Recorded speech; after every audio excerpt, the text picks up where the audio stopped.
就是我前几天想说我想要买一台底片相机，然后我就研究了一下，然后就决定要买这台，但是我发现就是网络上没有什么资料，因为它好像是新出的，所以呢，我就想说，好吧，那就不然拍个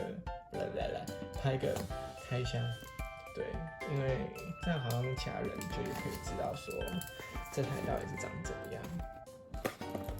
那反正我的开箱就是非常的阳光，就是纯粹开一个叫什么心情的，因为我也忘记它叫做什么了，而且它叫 Ultra F9嘛，应该是吧。那反正就是我跟了厂商买了2卷柯达的底片，这样，然后就是那个相机，我觉得它这个出镜，噔噔，我觉得它这个配色超可爱的，所以不行，背景要把它拿掉。清空，它这个配色超可爱的，就是我是买银色，他是说银绿吗？那它好像是白色的，不知道。那你看一下吧。完蛋，真的是不太会开箱哎。我觉得我前面应该也是没有录到它到底长怎样。但反正重点，前面刚刚那个箱子应该不是重点，这个是重点就好了。这个盒子也是感觉很有 feel 哎，就是好硬哦。什么结论？看怎么打开哦，这样，就是那种精装本的那种硬壳。然后还有亮亮哎，我一直在讲废话，但刚刚有点跳过。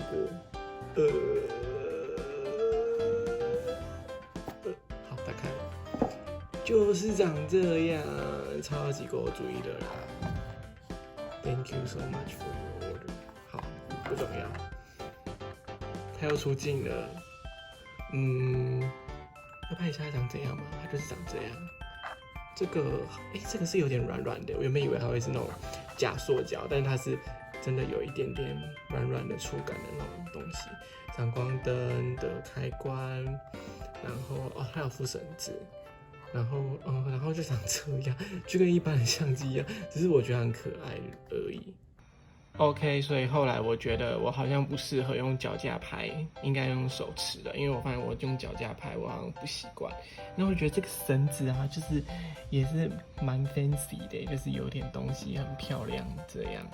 然后它这个我觉得就是白色，他讲那个厂商讲银绿，应该是讲这个东西，这个是银色，就是对焦一下，蛮有质感的感觉。对，然后这个绿色就是，我也不知道它到底什么绿算墨绿色吗？它是有点带蓝色啊，我也不知道，反正它是个很妙的绿色就是了。然后噔噔这样看出去是长这样。好，还有什么要介绍的吗？我觉得差不多，反正就是其他东西都长得一样啊，只是对正面很好看，对，但是塑胶感好像有一点点重，但是他们不会有什么，就是它不会有什么那个叫说什么啊，就是塑胶有时候会很粗糙那种塑胶，就是可能缝隙的那种接缝就很丑。对，但这台就是不会有这个问题，但是你还是蛮明显，就是能够感受到它是台塑胶，玩具感蛮重的。然后这个打开，哎呦，好，打开就，对，就是相机，完蛋了，就是开箱有开跟没开一样，反正不重要，我觉得重点是，只是想要看它的外形长怎样而已。好，结束。